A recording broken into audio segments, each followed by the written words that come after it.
بسم اللہ الرحمن الرحیم۔ السلام علیکم، میں ڈاکٹر زاہد نئے ٹاپک یورک ایسڈ کے ساتھ۔ آج ہم اس ٹاپک پہ بات کریں گے جو بہت کامن ہے۔ یورک ایسڈ ایسے کھانوں کے انہضام سے پیدا ہوتا ہے جن میں پیورین کی مقدار زیادہ ہوتی ہے، اور یورک ایسڈ پیشاب کے ذریعے خارج ہوتا ہے۔ پیورین کیا ہے؟ پیورین ایک قدرتی مادہ ہے جو جسم میں پیدا ہوتا ہے، جو سیلز کے بریک ڈاؤن سے عمل میں آتا ہے۔ یورک ایسڈ کی مقدار اگر جسم میں بڑھ جائے تو وہ ٹائپ 2 شوگر میں بھی کنورٹ ہو جاتا ہے۔ یورک ایسڈ کو قدرتی طور پر بھی کنٹرول کیا جا سکتا ہے، جیسے فائبر والی چیزوں کے استعمال سے، جیسے گندم اور مکئی، اور baking powder. Baking powder uric acid کے کرسٹلز کو پگھلاتا ہے۔ یورک ایسڈ کو وٹامن سی جیسے کینو، وزن کی کمی اور پانی کے زیادہ استعمال سے بھی کنٹرول کیا جا سکتا ہے۔ اگر یورک ایسڈ پیشاب کے ذریعے خارج نہیں ہوتا تو یہ جوڑوں میں کرسٹل کی صورت میں جمع ہونا شروع ہو جاتا ہے، جس سے گاؤٹ، رومیٹک آرتھرائٹس پیدا ہونا شروع ہو جاتا ہے۔ یورک ایسڈ کا نارمل لیول جوڑوں کے درد کا باعث نہیں بنتا۔ اگر یورک ایسڈ کی مقدار بڑھ جائے تو یہ جوڑوں کے درد کا باعث بنتا ہے۔ اگر پیورین کی مقدار بڑھ جائے اور کڈنی فنکشن ڈسٹرب ہو، نارمل نہ ہو، تو اس کی وجہ سے یورک ایسڈ سے چھٹکارا حاصل کرنا مشکل ہو جاتا ہے۔ یورک ایسڈ کیوں بڑھتا ہے؟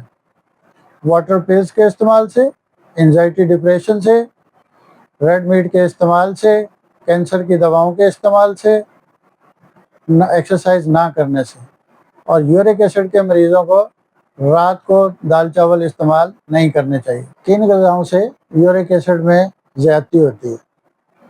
نمبر 1، خشک پھلیاں، مچھلی، مشروم، گوبھی، مٹر اور شکر کی مقدار والی زیادہ سبزیاں یا پھل۔ یورک ایسڈ کو اجوائن، سرکہ کے استعمال سے بھی کنٹرول کیا جا سکتا ہے۔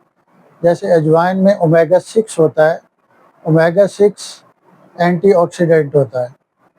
اینٹی آکسیڈنٹ ہونے کی وجہ سے نظام انہضام بہتر ہوتا ہے، جس سے یورک ایسڈ میں کمی آتی ہے۔ سرکہ بھی ڈیٹاکسیفائی کرتا ہے۔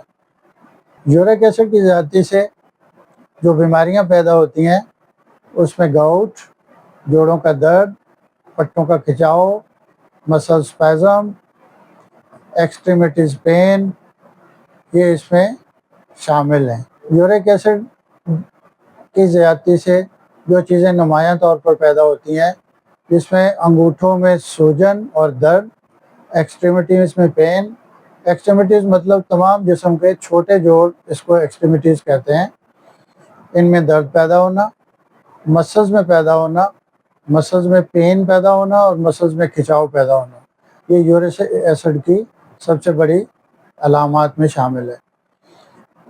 اب اگر کسی کو یورک ایسڈ ہو جائے، جیسے بہت سارے پیشنٹ میں جب وہ سوتے ہیں تو صبح اٹھتے ہیں تو ان کی ہیلز میں پین ہوتا ہے، اور یہ شدت سے پین ہوتا ہے۔ جیسے جیسے وہ موو کرتے ہیں تو وہ ان کا پین کم ہونا شروع ہو جاتا ہے۔ اس کی وجہ یہ ہوتی ہے کہ یورک ایسڈ جب رات کو سوتے ہیں تو نیچے پاؤں میں جا کے ڈپازٹ ہو جاتا ہے۔ جب آپ اس کو موو کرتے ہیں تو آہستہ آہستہ موو کر کے پورے جسم میں دوبارہ بلڈ میں شامل ہو جاتا ہے، جس سے اس کا پین کم ہو جاتا ہے۔ یورک ایسڈ کا مردوں، عورتوں اور بچوں میں الگ لیول ہوتا ہے۔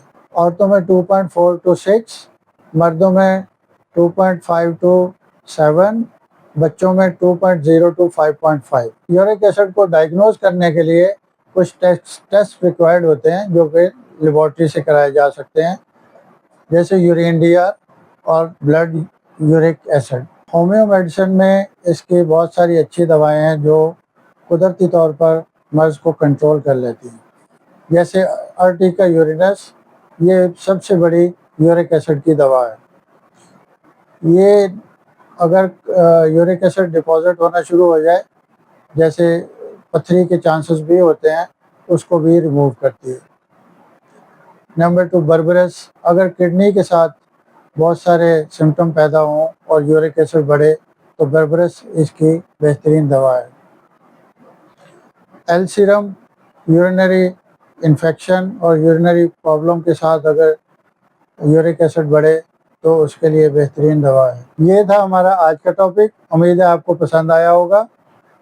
چینل کو سبسکرائب کریں، لائک کریں اور شیئر کریں۔ نیکسٹ ٹاپک ہمارا ہوگا فروزن شولڈر۔ تب تک کے لیے اللہ حافظ۔